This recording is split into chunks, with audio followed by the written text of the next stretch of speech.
These flying machines are incredible, but unfortunately they didn't work out. These are the top 5 incredible flying machines that weren't meant to be.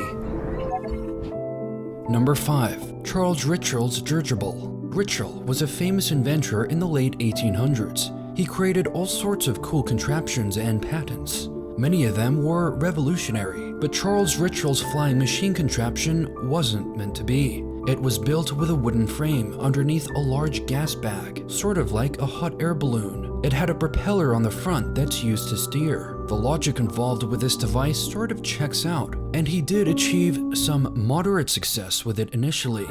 But in 1876, when he took it out for a demonstration, a large gust of wind caused the flying machine to crash. Charles Richel's dirigible was deemed a failure. Alexander Graham Bell is one of the most famous inventors in history, but many people don't know about his flying machine device. Alexander Graham Bell's giant kite flying machine, called the Signet, is built with over 3,000 tetracells. It sort of looks like a glider. It can't gain lift by itself and has to be towed by a steamboat. The contraption actually worked reasonably well initially, but when the tow line was released, it crashed into the water, completely destroying the glider. The pilot was thankfully rescued and was uninjured. Alexander Graham Bell would later focus his attention on telephone inventions. This next flying machine is a little ridiculous. Let's take a look at the umbrella plane.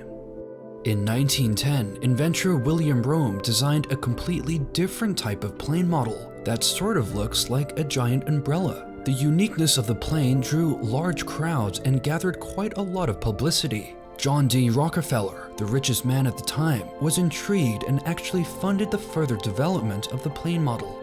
It was developed into a full working plane, and later that year, William Rome took it out for its first test ride, but unfortunately, the wind blew it off course and it crashed. William would redesign the plane and try again several years later, but his further attempts were also unsuccessful. Mr. Moneybags, otherwise known as Sir Hiram Maxim, invented a flying machine in the year 1889, but unfortunately it wasn't meant to be. In the late 1800s, several inventors were trying to create a plane that could gain lift.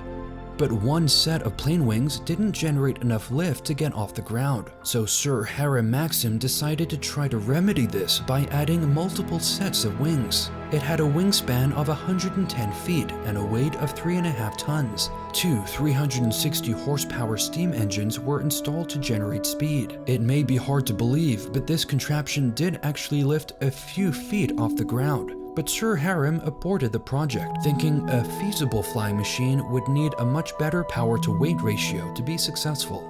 Sir Maxim later focused his attention on building theme park rides, which, fortunately for him, was incredibly successful. The most incredible flying machine, in my opinion, was Leonardo da Vinci's flying device. Leonardo da Vinci was a visionary of his time, and developed all sorts of interesting ideas that resemble modern inventions. Da Vinci's ornithopter is probably one of his most famous ideas. The ornithopter was the first depiction of an aircraft concept, some 400 years before the first planes actually flew. Although technically his design was never launched, it did launch the imagination of the public and inspired later inventions in aviation. So in that respect, Da Vinci's flying machine concept was actually a success. But it's unfortunate Da Vinci didn't develop this concept into a prototype. If it was successful, maybe we would have been flying around in planes much earlier than we did. But anyways, I hope you enjoyed today's video. Be sure to check out my previous video on the top 5 most expensive sailing ships. And in the meantime, subscribe for more.